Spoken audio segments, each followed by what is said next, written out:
everyone, welcome back to the Earthdawn Survival Guide, a podcast for all disciplines, paths, players, and game masters, and enthusiasts like Josh and myself. I am Dan.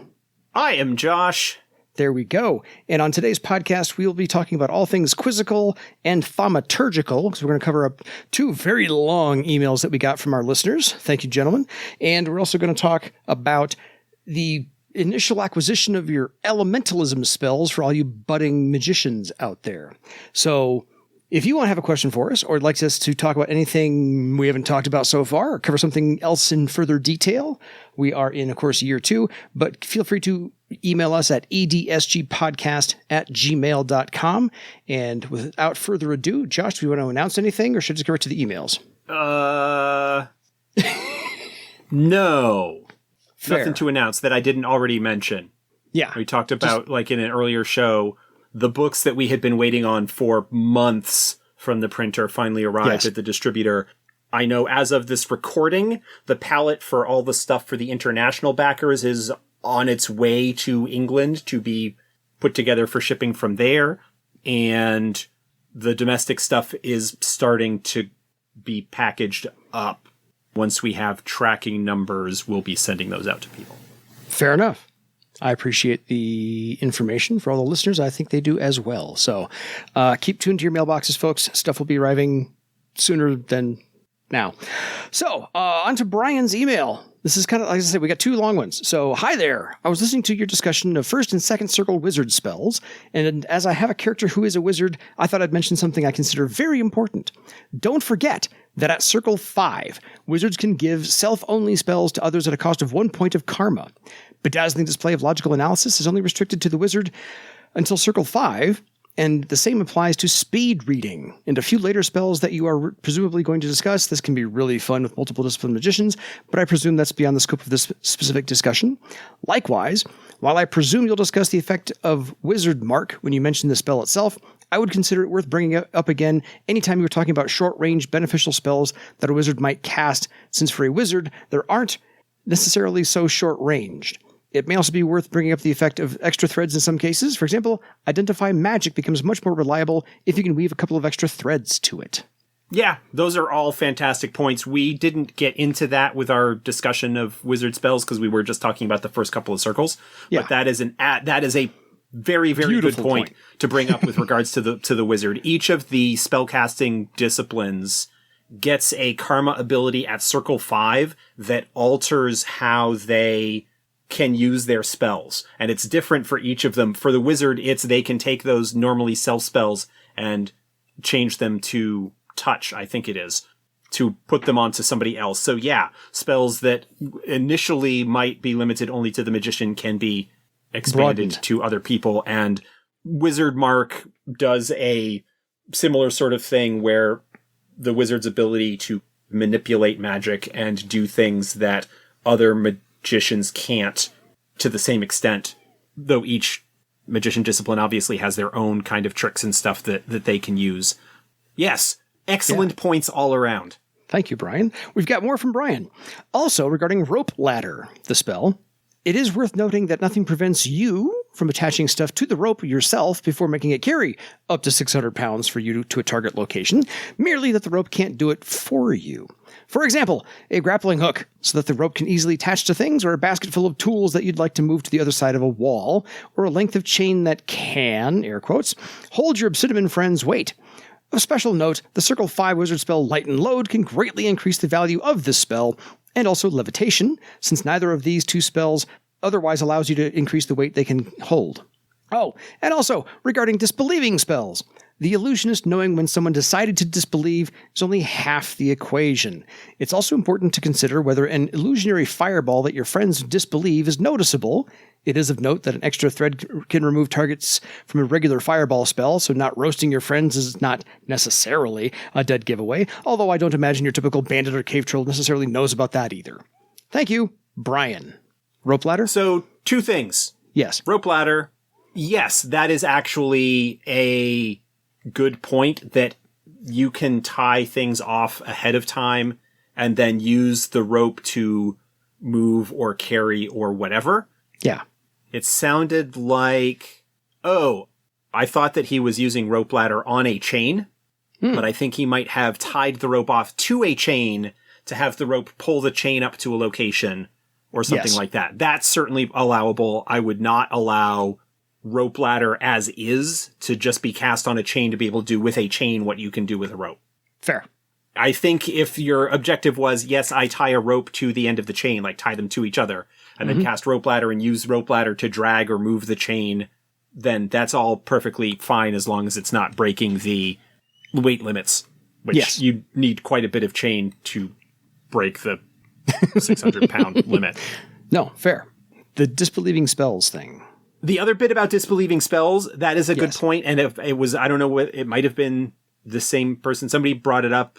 It has been brought up in other places that the illusionist can remove targets from the effect of the spell. That's actually something that is not exclusive to Phantom Fireball. Many of the damaging spells have an extra thread option to remove targets from an area effect. And so it's not something that would actually be super unusual for somebody who understands magic. So I don't think it would be a big tip-off that people not being affected by an area effect spell would necessarily trigger that it's an illusion. I came a long way around for that sentence, and I hope it made sense. Would you like to summarize and I can just cut that first part out? Because many spells allow the magician to remove targets, usually through the use of an extra thread. Yeah. A particular individual not being affected by an area effect spell will probably not be an indication that the spell is an illusion. Gotcha. Okay. Thank you, Brian. You brought up wonderful points. We love having the discussion, and I'm hopeful that other listeners learn something from that as well. So thank you. Keep them coming in. On to a longer email, and I believe this is our first time we've ever heard from Lehman Crafton Jr. Hopefully it was okay to read your whole name, my good man. So I've been listening to your podcast for a couple of weeks now, catching up. I'm on 27 right now, so he's 40 behind us. He's about, he's not quite halfway through there. Yeah, so a good half a year. I really like Earthdawn. I saw first edition when it came out, but only got to look at the book. About a decade later, one of my groups GM'd it, and I got to play. First, Windling Cavalryman, then Throal Cavalryman. The Troll was good because with high strength and dexterity, they can fight decently when not mounted. Also, from the episodes I've heard, you've touched around the edges relating to Air Sailor karma rituals being able to be performed inside, and cavalrymen working in cares because of them being cities, but haven't hit the bullseye. Many cares have had to have large open spaces, allowed karma rituals to be inside otherwise. How is the Earthdawn airship made, or how did disciplines such as Air Sailor, Sky Raider, and Cavalryman survive? Sadly, this is when life happened and I had to stop playing the game. So I'll parse this email out in sections and let Josh answer this part first. Yeah, obviously with the larger cares, and especially ones that would have had a decent population of cavalrymen and or air sailors, the care probably would have been designed with the intent of there being space for those things to be practiced. Drakars or airboats, which were the small ones that we talked about when we kind of went over our discussion, certainly could have been used. And I don't think necessarily that karma would specifically be required to actually make the airships, in large part because it's not just air sailors that make them. You would have had weaponsmiths and elementalists that largely would have been involved in the enchantment and creation of those things. Mm-hmm. But yeah, I think that the idea that the karma ritual, the example karma ritual, especially in first edition, and probably because we didn't really change the text at all in fourth edition, gives the impression of certain things, but that the karma ritual is actually fairly idiosyncratic to the individual adept, and there would be variations, some slight, some significant, in terms of how they are performed. And I suspect that the karma rituals for cavalrymen and air sailors and sky raiders probably would have been adapted to work within the structural limitations of operating within a care, because the karma ritual is kind of the way that the adept gets in touch with the magic of their discipline, whether they are actually purchasing karma with it or not.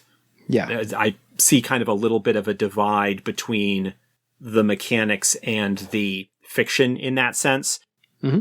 Some people take a very mechanistic approach to it that, adepts would be able to figure out how much karma they have because of how many times they can do certain things. And I think that's going a little bit too far in the marrying mechanics to the fiction a little bit too much. That because of its nature as a game, we need to define and quantify things just to work within the framework of mechanics. But I don't think that, in much the same way that I can't, say, qualify my ability to play the ukulele at a rank 3 or 4 or whatever, that it is much more of a continuum as opposed to a series of steps. Yeah. And I think that's the case for a lot of things. But if we're going to be dealing with dice and numbers, we need to break things into levels and quantify them out. Fair. So karma represents the adept's ability to draw on and power the magic of their discipline, and more experienced adepts have a deeper connection with the magic and their discipline, and so therefore can do more of it. But I don't think that it is necessarily that just because circles are a thing that exist, that, the quantification of rank 3 versus rank 4 is something that is actually extant within the game. And I feel like I'm wandering afield here from the point on that. Anyway. Okay, we got time to kill. So, the ultimate point to get back to is that I think that the karma rituals for adepts during the Scourge, not just necessarily cavalrymen and sky raiders and air sailors who kind of have some restrictions, scouts, beastmasters, I mean, they would have needed to adapt and work within the framework of the society and the structure and the limitations that they had at the time. And there's nothing that requires the adept, a player character adept, to follow the exact karma ritual as described in the books. I think that the karma ritual should be an expression of the adept's philosophy and connection with the magic. And that while there may be some broad similarities between karma rituals of adepts that follow the same discipline, there could be differences between them. Fair. I figure there was enough legendary material and people who had recently retired because they had to move inside the cares to foster the belief that those disciplines would survive and do all the teachings that they possibly could without necessarily a lot of the practicalities and only getting to a certain level. And then you have to kind of work with everybody else. You have to work with an elementalist to conjure the air spirit and have a makeshift boat tethered somewhere so that you could practice maybe a little bit in some open areas. I don't know. That's you have to get a little creative with those things right there.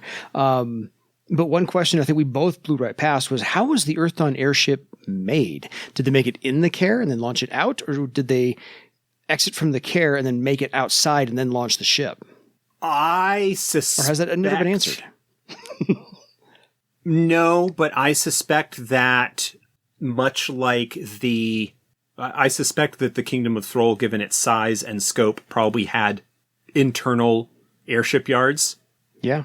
That there would have been caverns and so forth where they would have kept any of the ships that they brought into the care with them. Mm-hmm. And I suspect that the Earthdawn itself was probably built inside the care and flown out of it when it set sail, because it was still too early after the Scourge for there to be a large-scale, long-term construction project like that outside. I think that strains my credulity a little bit. No, that's fine. I look forward to... And I just had an idea that I'm not going to mention here because I might want to pass it along in relation to a book that's being worked on. Fair. No worries. If Josh talks about that with me off the air, I will be happy to hear. Otherwise, on to the second part of the email. After about another decade, I got invited to a second edition game. Windling Weaponsmith. Awesome character. I know second edition gets a lot of shade, but I enjoyed it a lot along with my group. But around that time, I found the Kickstarter for 4th edition had ended, and I bought the PDF. Although we did not change systems, people in that group were comfortable with 2nd edition, but I loved the idea of the talent options. Again, life came and hit the GM and a few players dropped off the face of the earth, and the game stopped right when I was feeling my character was about almost there. 5th circle. I was hoping to get to 6th, then find a swordmaster to train me. 2nd edition had forge armor at 6th circle, so much sooner than 1st edition. A month ago, I ended a campaign of another game, and we looked for another game to play. Earthdawn 4th edition was our decision. I'm once again picking up a Windling weaponsmith to see how it goes this time. Earthdawn is the only game I enjoy playing a fairy-type race or a troll. I normally avoid them. My group just had our first game, and it was a blast. Very happy to be in it. Now for questions. Has there ever been thought into expanding Windling weapons beyond 3 Windling choices? Talked about weapons before. Yeah. And I don't know if he probably has not gotten to the episodes about those based on what he was saying. No, because if he's we covered those a little bit later. Yeah, if he's only 27 in, this is a little bit further down the road. I'll kind of reiterate then what I brought up with the discussion of weapons and so forth from then, which is that there's somewhat of a narrow range band when it comes to weapons, a combination of size and damage. And for the most part, the connections between them limit Windlings to just a couple of choices. I think from a descriptive and narrative standpoint, there are probably as wide a variety of Windling weapons as there are weapons in general. Like you probably have Windling axes and all of that kind of stuff. But the limitations of the mechanics mean that, for the most part, when it comes to the important stats, which are weapon size and damage, a Windling axe and a one-handed axe is going to be equivalent to a Windling broadsword. The one-handed weapons are all pretty much going to be the same basic stats. All the two-handed weapons are more or less going to be the same basic stats. And so... just use the stats and fill in the name. At that point, it's descriptive.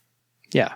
The differences between weapons that you have in the standard weapon, where you talk about strength minimums and weapon weights and costs and things like that.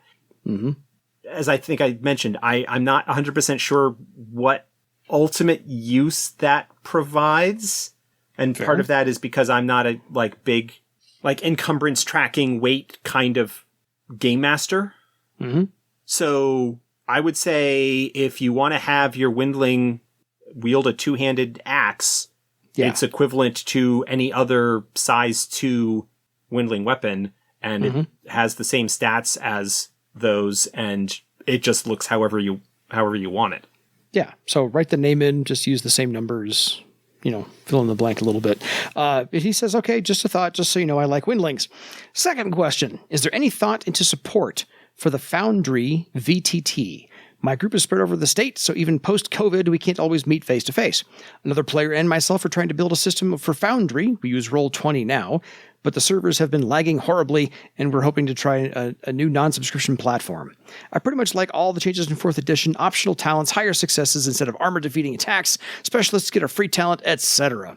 Anyway, thanks for the great 4th edition game, Josh. I'm a freelance writer for another system, so I know how difficult writing, designing, and development can be, especially with a game that has a long-time dedicated fan base. Keep up the great work.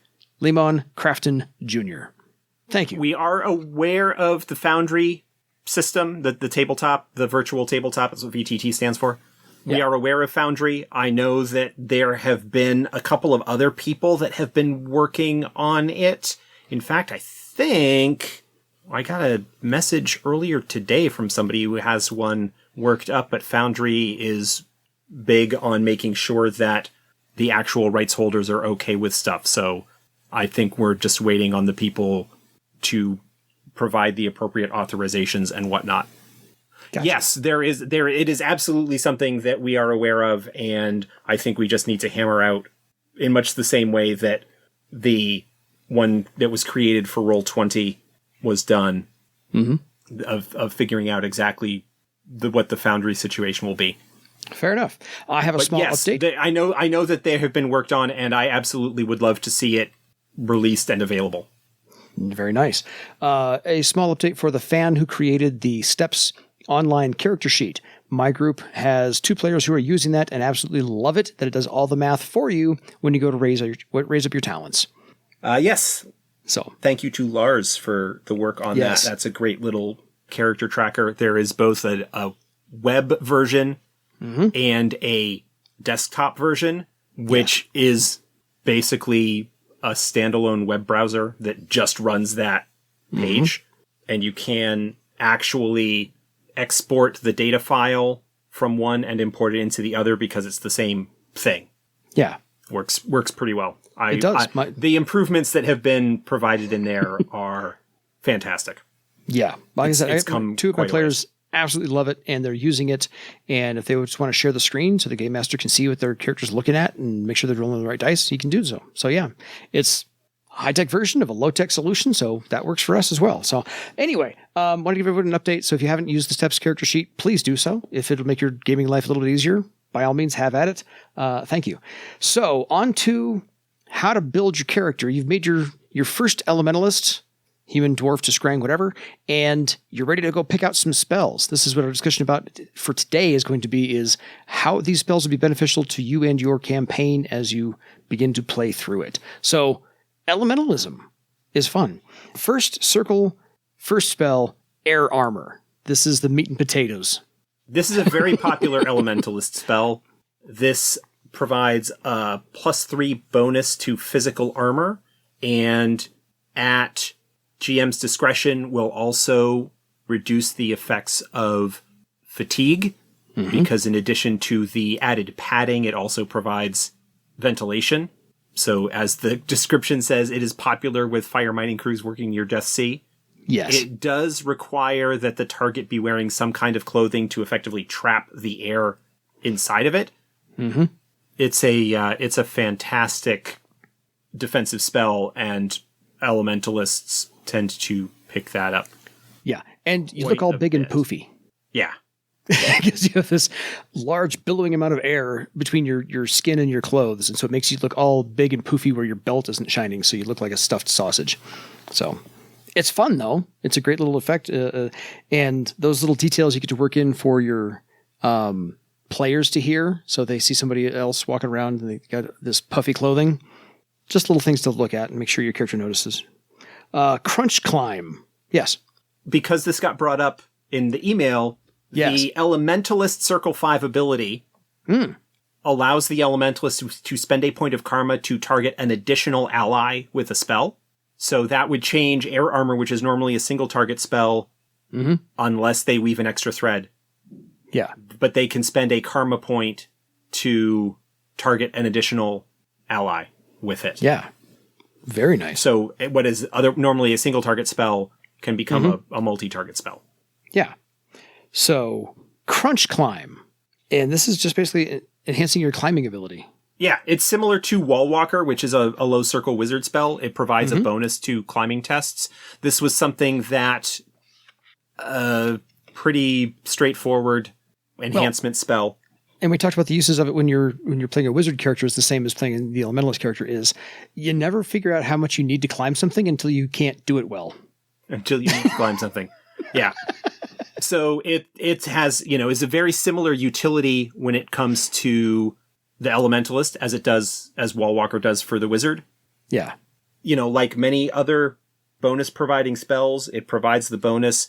The character does not necessarily need to have the talent or skill in order to take advantage of the bonus, because climbing does default to dexterity. Yeah. So it will provide a +3 bonus there. And generally, it's a good spell to know so that you can bring it out when it's needed. It's probably not one that you're going to see, that you're going to require in your matrix all the time. No. I every time Wall Walker or Crunch Climb come up in conversation, in the back of my head, I'm reminded of a phrase I read in a book 30-odd years ago. The kitten can find its claws when it needs to climb the tree. On to Earth Darts. A 0-thread spell. This one is also the meat and potatoes of your offensive capabilities. This is the Elementalist basic attack spell. It does physical damage, so it is mildly hampered by the fact that you're typically going up against higher armor ratings with physical than you are with Mystic, which, the other 3 disciplines have.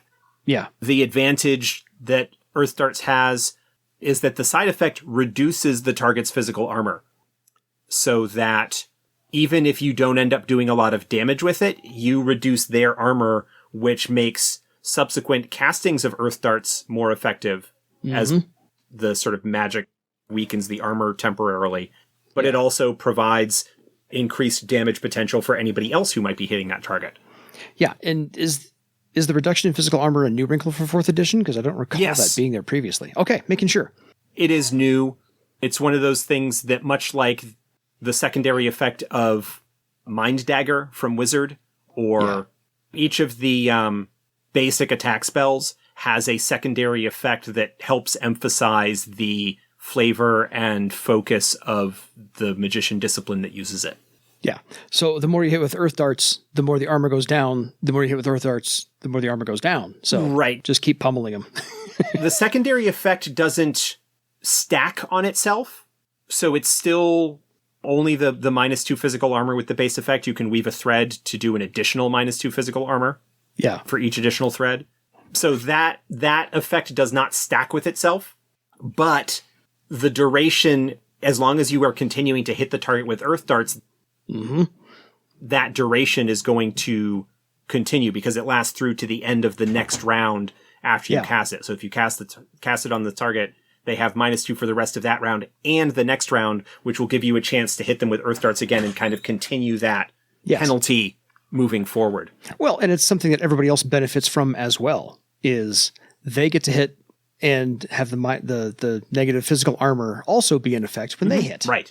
Regardless of who's hitting. So it helps everyone. In much the same way that a spell effect that provides a penalty to physical defense, for example, will benefit other members of the group as well, because the lower physical defense means that other people are likely to hit and do damage and potentially do extra damage with, lower thresholds for those breakpoints.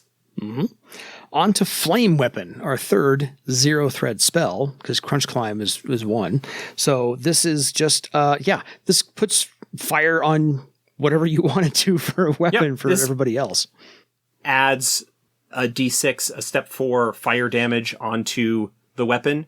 Similar to Iron Hand, I think is the name of the wizard spell. It has a similar damage enhancing effect. The difference with Flame Weapon is that it's fire, so it can actually set things on fire. Yes, and do fire damage the next round. It doesn't damage the weapon at all, but you can use the flames to set things alight. Yeah. Act as a torch or a light source, potentially. I would probably allow that. I have. And against enemies that might be vulnerable to fire in some way. Yeah. So that can certainly come in handy. You can definitely use Flame Weapon on a wooden club, not set the club on fire, but whatever the fire touches will set fire to other things. That's just the nature of how magic works. We all know that. But yes, Flame Weapon and Earth Darts are bread and butter for Elementalists. On to the other 1-thread spell, Heat Food. Heat Food is probably one of the most popular first circle elemental spells that is there. Nobody likes cold rations. This is one of the spells that gives elementalists their reputation for being healers, being healing adjacent at least. Yes. Because they cast the spell and eat a meal, and the people who eat the meal get a bonus to their recovery tests. There has been some errata issued on this that's in the official errata document. It's not made clear in the book, but it is in the errata document that the recovery test bonus needs to be used during the spell duration, that you need to make the recovery test while you are eating the meal.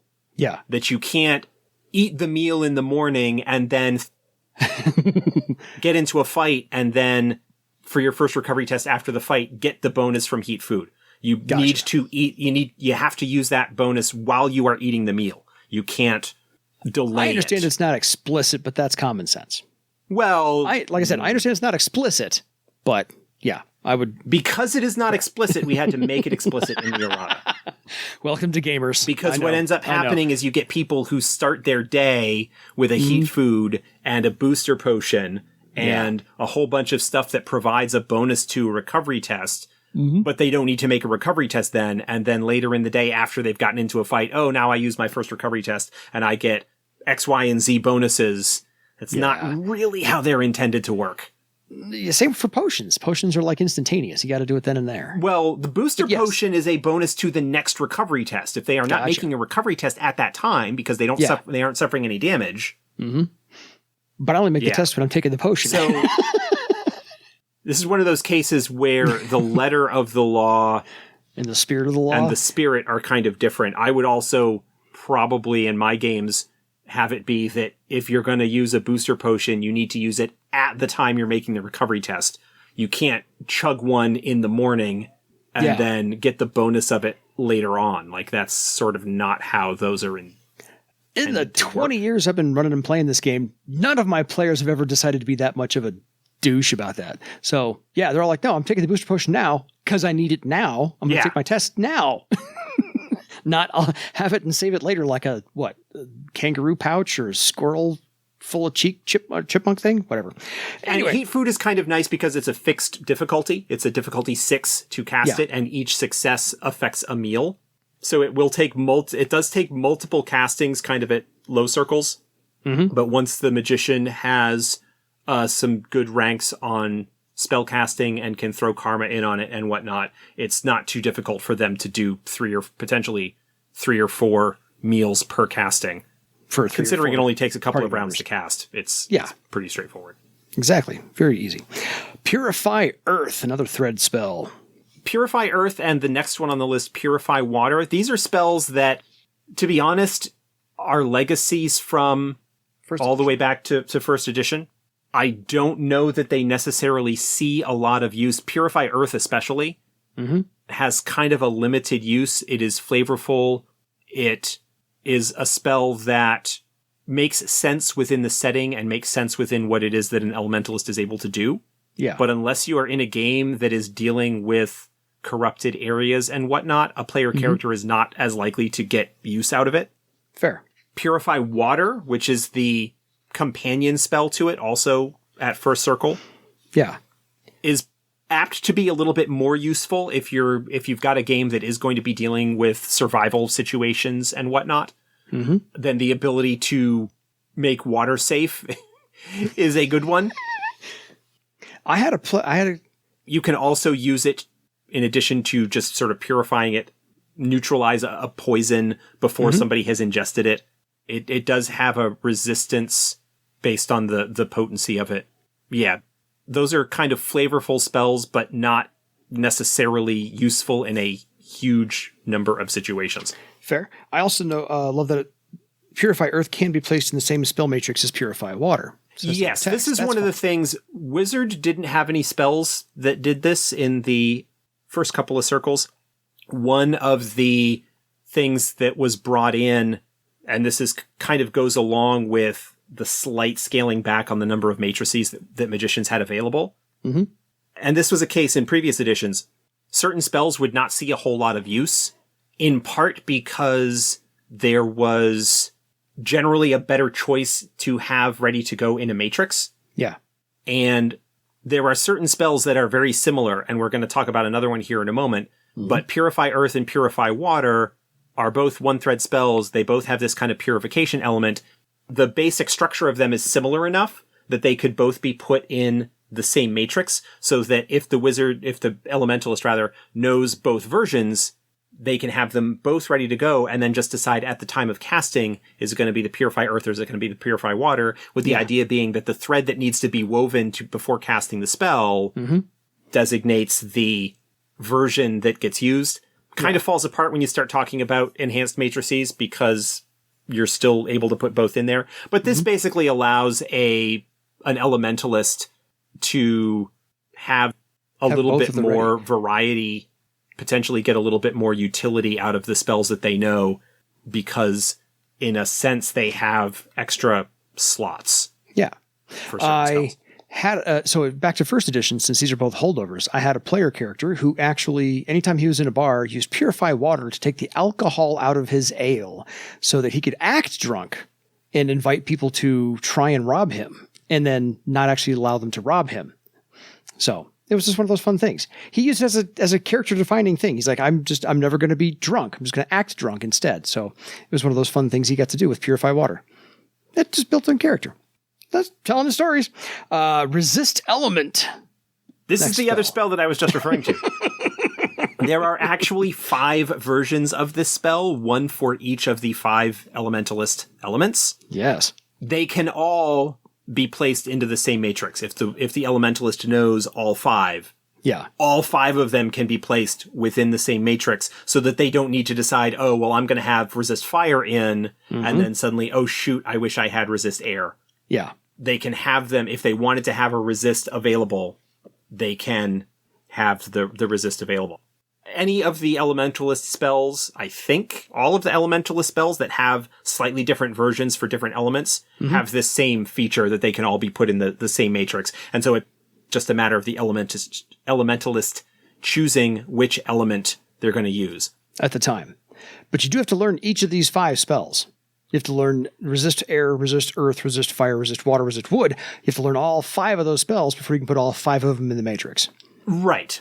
And you may decide for your Elementalist that you don't necessarily need to learn all 5, but once you get into higher circles and have some extra legend to burn, it's only 100 legend apiece for each version. Yeah. Pick them all. Maybe a little bit costly early on, but later on in your career, it's nothing. Oh, yeah. The basic effect for all of them is the same. It provides a +3 to both physical and mystic armor against any attacks that are of the type of the element. Yeah. So, all very cool. Shelter. This is a massive thread spell. It's 4 threads at first circle. Because this is not a spell that you're going to be breaking out daily. Well, you're going to be maybe breaking it out daily. Yeah, but you're not going to be breaking it out in the midst of combat. It is not a high pressure, generally speaking. I got to do this now. No, too late. But it allows the Elementalist to create a shelter. The base casting provides shelter for one person. You can weave extra threads to make additional space to allow more people in. Each success on the spellcasting test also creates extra space. But again, similar to Purify Water, this is a spell that is, if you're going to be having largely a city-based campaign, you're probably not going to see a whole lot of use out of it. This is a spell that is a lot more suitable to the wilderness and to travel. Oh, yeah. This is your portable, inflatable, 2-3 person tent, depending on how well you roll in your successes. And if you're not going to be dealing too heavily with survival conditions, it also might not end up being particularly useful. It may be something that you end up, depending on your character's experience level and whatnot, that you might know and kind of use as a bit of flavor rather than needing to cast it every time. Yeah. The utility of this spell will largely depend on the style of campaign that is being run. Fair. Snuff, a 0-thread spell. Underutilized. Underrated. Yeah. This basically extinguishes fires, which can be handy. If somebody is on fire. One of my players is listening now and yelling at me and yelling at me and yelling at me because he is a pyromaniac character. He uses elementalism spells and has all of the fire spells you can possibly ask for. And it took him to like 4th circle to finally pick up Snuff because he's like, it would help if I could put those out. Yeah, occasionally it would. Yeah, so, yeah, anyway, occasionally it would. Yeah, and so he's yelling at me on that one. So, hi. Waterproof. Doesn't seem all that helpful, but it actually seals an inanimate object against water. Well, so water damage is a thing. Yeah. Water damage is a thing. Again, this is kind of a manipulating the elements. There are certain circumstances under which this spell could be particularly useful. Yeah. There are other games and situations where it might not get much use at all. This is one of the kind of drawbacks in a little bit of the Elementalist spell kit, at least at low circles. There are certain spells that I think even a little bit more than the wizard spells that we talked about. There's a word. Are only situationally useful. Yeah. And if you are not in a style of game where those situations are likely to come about, it may feel like your spells are not as useful as they otherwise would be. Yeah, starting out. But I've always told people at first circle, your first circle, you can have up to 6 or 7 of these. There's 15 here, because with the variant on Resist Element, there's 5 total. So there's 15 here at first circle, essentially. So really, your first circle, out of 15, you're the noob. You're going to be, on the back end of things for a while. So at second circle, you can finally get some other spells and things. Yeah, you'll broaden up as you get there. But these are the meat and the potatoes, the bread and butter. You'll use these more often than not. Yeah, this is where I think I can recognize a little bit where the feelings of there aren't enough spells might come from. Mm-hmm. The Elementalist is one of the most popular magician disciplines. Agreed. And if you look at the first circle spells that they have, you've got Flame Weapon, you've got Earth Darts, you've got Heat Food, and Air Armor. Yeah. Of those ones that we went through, that's half of them. And then you've got the 2 Purify spells, the Resist spell, Shelter, Waterproof, Snuff. Crunch Climb. And Snuff. Yeah. So if you happen to be in a game where your situational spells, you are not getting into the situations where they are useful, it might feel like, it's not that I've only got 4 spells. It's more that I've only got 4 useful spells. Or it feels like I've only got 4 useful spells.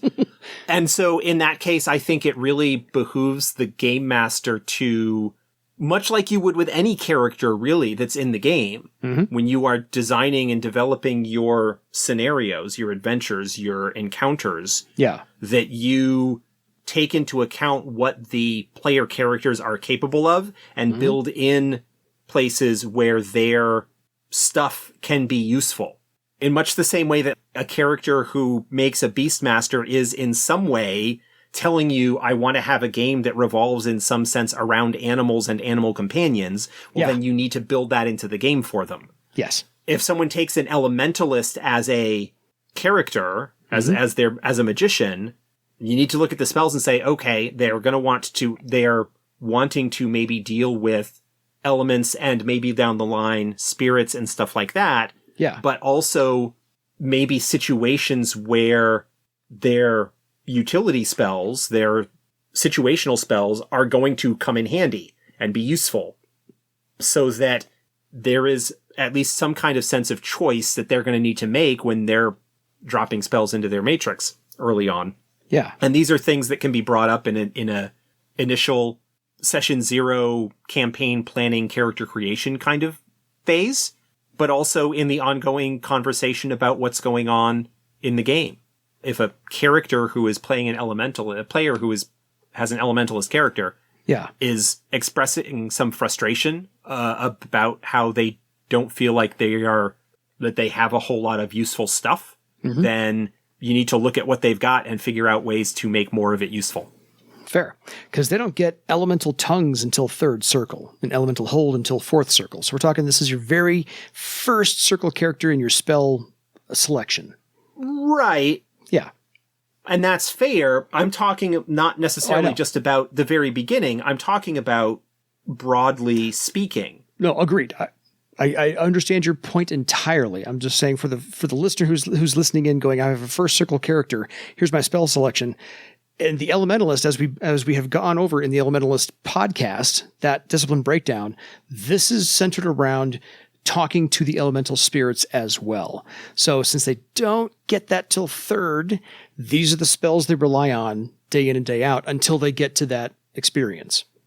Generally, when you're looking at a discipline, and this is the case for the most part for all of them. Agreed. But for magicians in part, especially because so much of their early stuff is taken up by giving them the talents they need to be able to cast spells. Yes. Most disciplines don't get what I would consider their full starter kit until they get into 3rd or 4th circle. I agree. And have those extra discipline talents, but also have gotten enough talent option slots that they can steer the flavor of their discipline choice along the path that they want to. I look at first circle as kind of like elementary school, second circle is middle school, and third circle is high school. Once you graduated to third circle, okay, now you're now you're good to go in the larger world of bar save. Knock yourself out.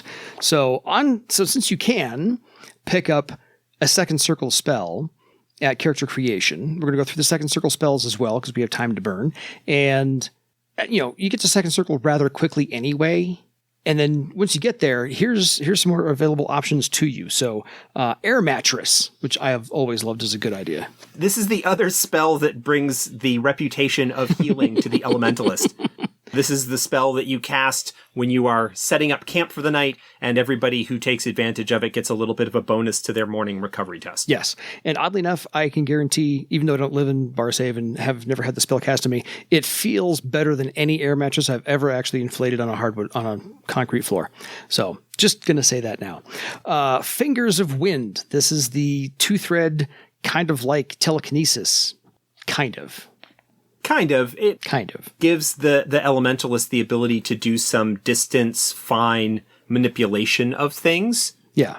And acts as a dexterity step. The effect acts as a dexterity step for the purposes of trying to do stuff. It can't move a lot of weight, but you can be potentially creative with this. It's got a decent duration. Yeah. So it does allow some stuff to be done. Yeah, I've always equated the look of this as it looks like the Muppet Show trying to make something levitate. So it's a little clumsy, a little awkward. It gets the job done, but yeah, it looks kind of like that. It's not. If you're working in your lab or doing some enchanting or whatever, Fingers of Wind can grab the tool and bring it over to you. Yes. In real life, I would use this hourly. This is one of those spells that in the hands of a creative player can be amazing. Yes. Again, situational, but if you put the situations in where it can be used and you have a creative player who can take advantage of it, that can be quite the sight, I imagine. I've had some creative players. They have challenged me on a lot of what can Fingers of Wind do this? Kinda, I guess. Roll, try and hit a higher number. Go from there. Icy Surface. This one has created This is a long-standing legacy. Fantastic Elementalist spell. And 0 threads. This is a zone control type spell. Mm-hmm. The Elementalist slaps down an area that becomes difficult to traverse. People need to make tests in order to successfully navigate it without falling down, and generally also are slowed down. Yeah. So yeah, it can be an effective kind of area denial, not completely denial, but area control and suppression type of ability. If you're going against a group, throwing an icy surface down can potentially take opponents out of the fight, at least temporarily, or force them to navigate perhaps the longer way around to get at your group. There's a lot of potential uses for this spell, and it is kind of a popular one. Very much so, especially when they either throw in when you get to use will force on this and you really get the step numbers higher for your effect test.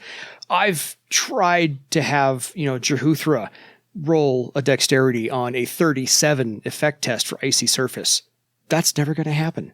So, those are fun. This can be a very, very, very effective area denial, area control type spell. Yes, because really if they fail, they're knocked down. And as we all know, being knocked down at Earthdawn is a very bad thing. It's a bad thing. Mental. The only drawback to Icy Surface and having people be knocked down on it is that any of your allies who might go in to try and take care of them while they're down in melee are also going to be dealing with the Icy Surface. Yes. So generally, you either are having ranged attacks against them or Windlings. Windlings really like Icy Surface because they can just fly over it and not have any problems whatsoever. Plus, they see the reflection and go, ooh, pretty. Yes, Mantle of the Woodland. You're squinting at me about the Windling crack. Windlings are occasionally distracted easily. That is vicious slander. Oh, it's okay. I love Libel's print. I love Windlings. They're great. Mantle of the Woodland Hunter. It's another 0 This is a new spell for 4th edition. This is the first of a few mantle spells that the Elementalists get. Mm-hmm. This is kind of the beginning of some of their work with spirits. This is a spell that summons a spirit and binds it temporarily into a willing target. and provides them with bonuses while the effect lasts. It increases their movement rate. It provides bonuses to tracking and similar types of effects. Yeah. But the target needs to pursue the spirit's desire because it is a kind of a very focused spirit summoned for a particular purpose. And so they need to fulfill that purpose. And if they fail, or if they are diverted or something happens to kind of break the conditions, then there are some penalties that apply for a while. And all of the various mantle spells, both for the Elementalist and the Nethermancer and the Shaman as well. The Shaman gets some of these. All play with spirits in a way that I really like. I like the expansion of some of the spirit stuff that comes about with this spell. Yeah. And the last sentence, this spell may only have one active casting at a time. So this is once a day. This is the case for most of these. It's not spelled out, but I kind of like to look at it as this is an arrangement, a sort of prearranged bargain of a sense. Mm-hmm. The spell summons a particular spirit to do a particular task, kind of getting around the whole more freeform summoning rules. Because a magician largely can only summon a single spirit, they can only have one spell of a particular spell. They can only have one going at a time. Yeah. So I like it. It's a wonderful addition, especially for a 0 thread spell that lasts a few minutes. Yeah. Not bad for second circle. Shield Willow, also a very, very useful spell.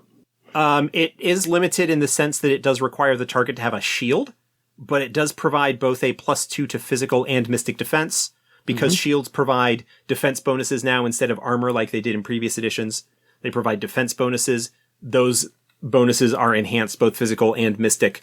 This is a decent defensive spell.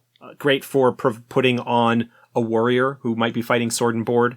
Swordmaster, who at lower circles is likely to be using a shield as well before they get into journeyman and pick up a second weapon. Yeah, and weaponsmiths. So, yeah, it's a good enhancement defensive spell. Yeah, I like the boost there. And the last one, Slow Weapon. This is also a defensive spell in a sense, but it targets enemies. The idea behind it is that it is thickening the air that the weapon is moving through and therefore slowing it down, and it therefore does less damage when it hits.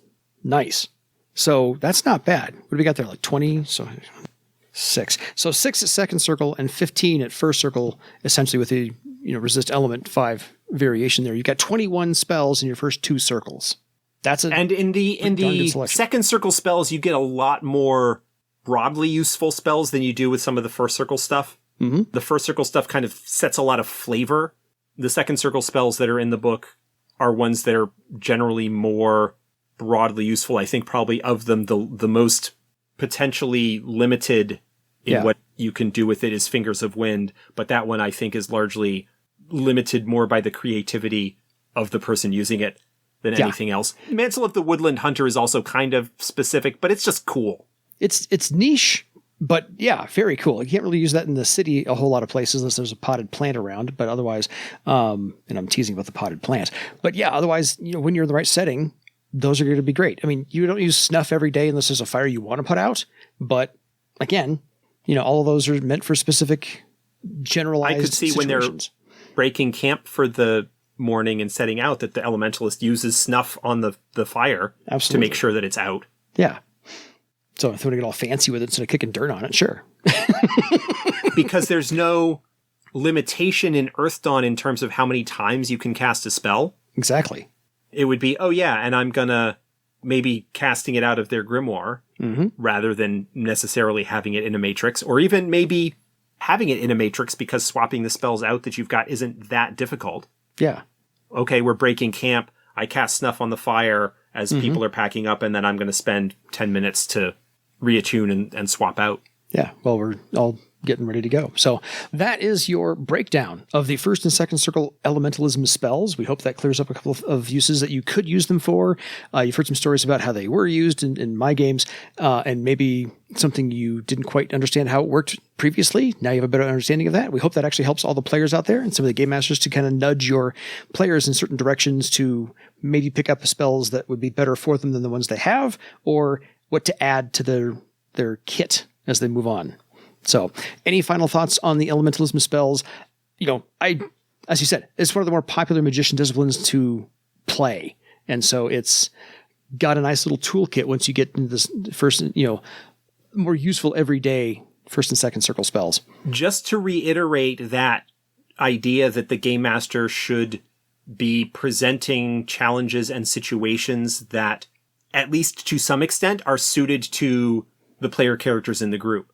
Yes. If you've got an elementalist in the party, you want to provide them with opportunities to use other of the spells that they have.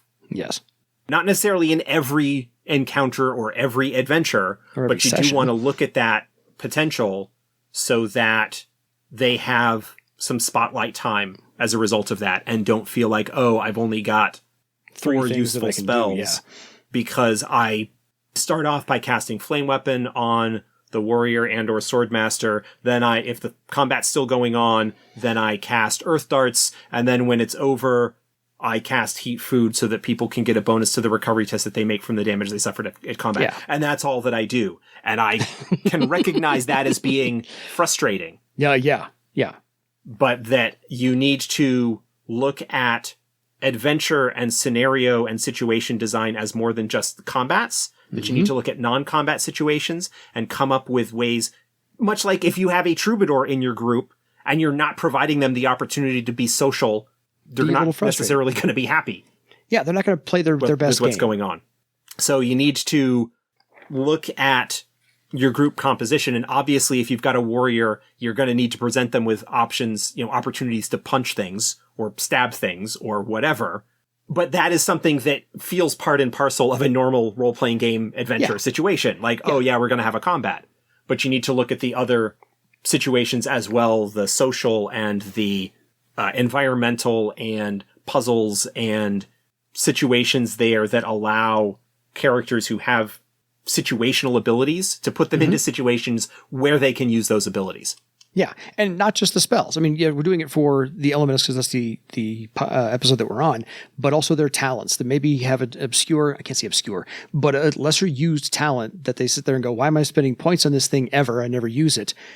Give them the opportunity to use that one as well and really fully flesh out their character development throughout the course of the play. So we've done what we can in the framework of the talent options list. Yes. To minimize the number of discipline talents, that is the ones that everybody of a discipline gets, to try and minimize the number of those that feel worthless, that feel wasted, because we want players to enjoy their characters and to want to play their characters. Yes. And that the more situational talents and abilities tend to be relegated to options, so that you can design your character the way that you want if there's a particular flavor or style, or so that if in the planning phase of a campaign, this is largely going to be a wilderness and care delving kind of game, I don't need to maybe look so much at these options that are more suitable for a politics and city type social interaction style of game. Exactly. So, folks, we hope that helps you out with your elementalism selection as far as spells are concerned. Thank you both to the listeners who wrote in on the emails. We will hear from you next time. Until next time, it is time for you to go commune with the spirit of your own legend. Good night, everybody.